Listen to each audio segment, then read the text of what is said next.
Nettenging í dag orðin helsta nauðsyn nútímamannsins og hefur til dæmis tekið fram úr heimasímanum sem var það fyrsta sem fólk pantaði sér þegar það flutti inn í nýja íbúð eða húsnæði á árum áður. Ljósleiðari og ljósnet eru orð sem heyrast orðið mun oftar þegar rætt nettengingar og sjónvarp.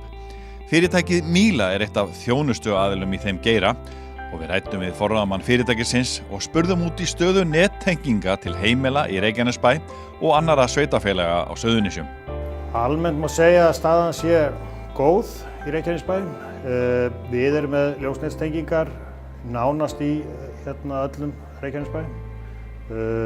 Nýbyggingar síðan hjá okkur eru núna tengdar eingöngu á ljósleiðara. Ásbrú hefur kannski verið aðeins út undan í þessu, þar hefur eingöngu verið ADSL frá okkur. Það helgast nú af eignarhaldi á fortíðinni þar, en við höfum verið að reka og sjáum að reka þær tengingar sem þar eru, en erum ekki búnir að breyta því yfir í ljósnet og erum byrjaðir á að skipta ADSL kerfinu þar út fyrir ljósleiðara. Það mun verða tilbúið bara núna snemma í sumar.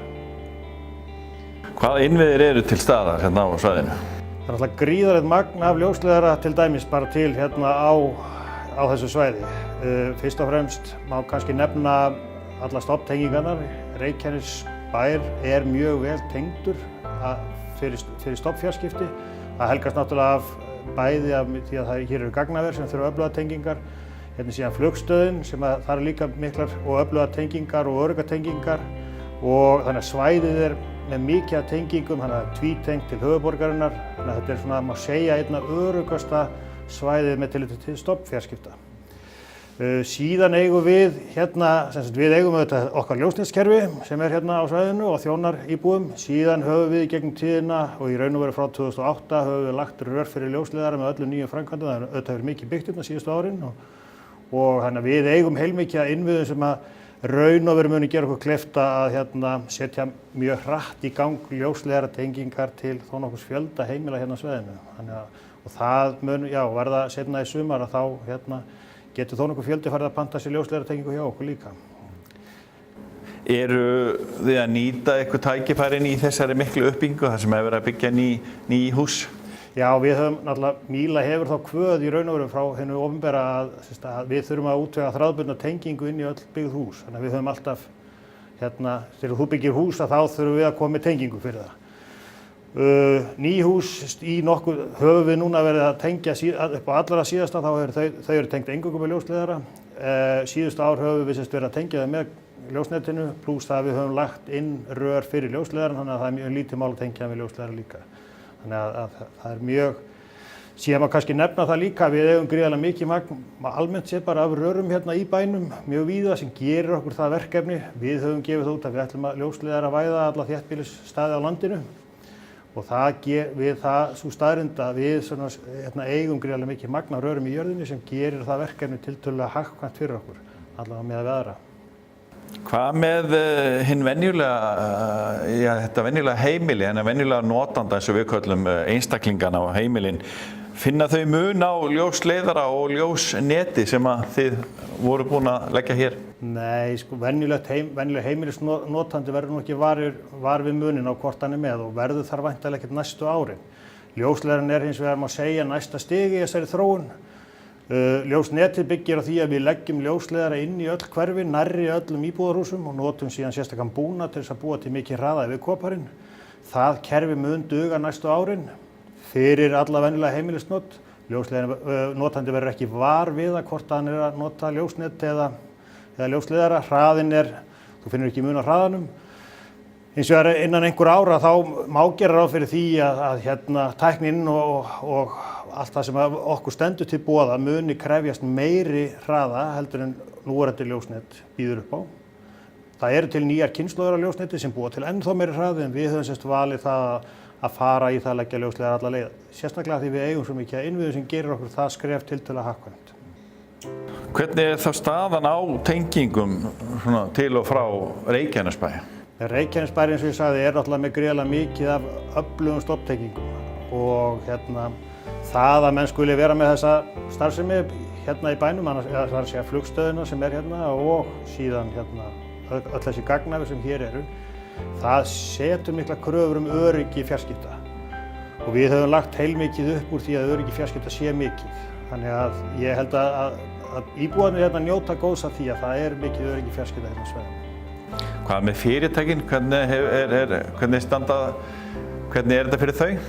Fyrirtækin hjá okkur eru fyrirtækin almennt, þau hafa einhver þeirra kost á sem sagt bara VAFTS eða þessum ljósnetstengingum. Einhver eru með eldri ADSL-tengingar og svo eru þó nokkur með líka ljósleiðaratengingar frá okkur. Þannig að það hefur verið svolítið háð því að menn hafi pantað sér ljósleiðara til þess að fá hann. En það þó nokkuð af fyrirtækjum með ljósleiðaratengingar frá okkur hérna í bænum.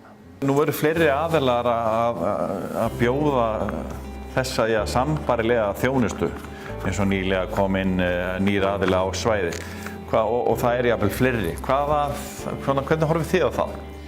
Jú, samkeppnin menn geta haft mismunandi skoðanir á hversu mikil þörf á samkeppni í þessum innviðum, hversu marga ljósleiðara þarf til þess að þjóna einu heimili.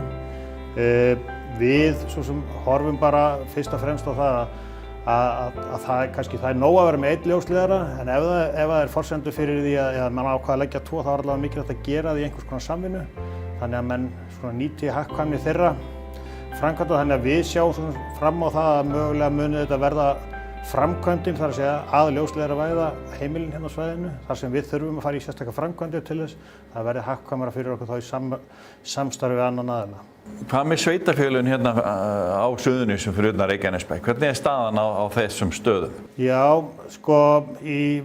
síðasta sumar þá fjárfestum svolítið uppbyggingu í Sandgerði að útvíkka og bæta ljósnetið þar. Sama á við Garðinn, þar vorum við að bæta og fjárfesta í endurbótum á ljósnetinu þar. Í Vogunum erum við í samvinnu við sveitarfélagið að vinna því að tengja dreifbýli. Það svolítið dreifbýli í Vogunum sem hefur ekki verið með neitt ljósnet og það verið að vinna því að leggja ljósleiðara eða undirbúa lagningu ljósleiðara þar. Grindavík, þar sambærilegt verkefni í gangi þar sem við erum að vinna með sveitarfélaginu í því að tengja dreifbýlis. Það kannski þeir staðir sem þurfa hvað mest á einhverju bættri tengingu, það þeir sem hafa ekkert. Þannig að það hefur verið fókusinn á þessum stöðum. Hvaða möguleika hefur fólk eða íbúar eins og á ströndinni til dæmis, bæði á Vatnsleysuströnd eða eru í virkilega dreifbýli á Suðurnesjum? Hvað þurfa þetta fólk að setja sig við? Já, það sem eina sem við bjóðum þessu fólki upp á bara gamli talsíminn, það sem býður upp á internetsamband fyrir 128K sem gerir ekki neitt. Núna verið að vinna í því að koma þessum íbúum í dreifbýli í ljósleiðaratengingu og það verkefni sem ríkið meðal annars stendur á bakvið. Hvað erum við að tala að það sé langt þangað til að allir verða orðnir tengdir við ljósleiðara á svæðinu og á landinu? Já, ef við horfum á landið þá myndi ég myndi gefa því alltaf 10 ár, kannski 7 til 10. Þetta svæði, það tiltölulega lítið dreifbýli hérna, þannig að dreifbýlið það dýrasti hlutinn. Þannig að menn getur kannski verið að horfa í 5 til 7 ár hérna. En ég vek athygli á því að nánast allir sem ekki munu fá þetta tiltölulega fljótt verða með ljósnet sem uppfyllir allar þeirra þarfir þangað til. Þannig að ég held að við séum ágætlega undir það búin að menn hér verði með mjög gott samband og ofan á það má í raun og veru nefna líka. Það líka mikil þróun í farsímanettum og þjónustunni og internetmöguleikunum í gegnum það. Þannig að ég held að menn hér séu horfið framan í það að þeir verði mjög vel tengdir hér eftir sem hingað til.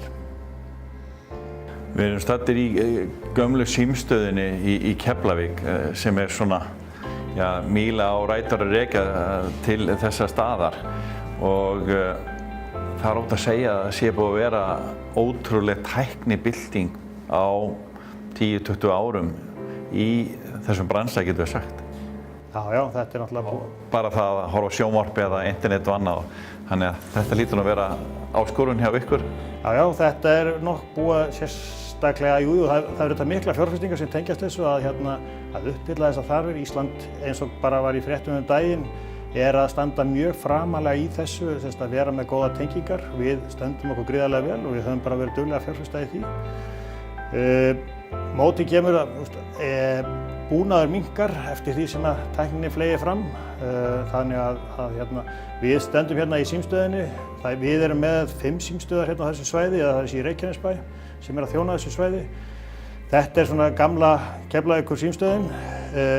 Það hérna núna í dag þegar orðnir tómir salir sem voru einu sinni hérna fullir af lífi og voru að þjóna íbúum. Þannig að tilveran að mörgu leyti, tæknin allavega plássið að minnka, en þetta hraðinn að aukast og það svolítið okkar tilvera. Við þurfum að stöðugt að auka hraðann út um það.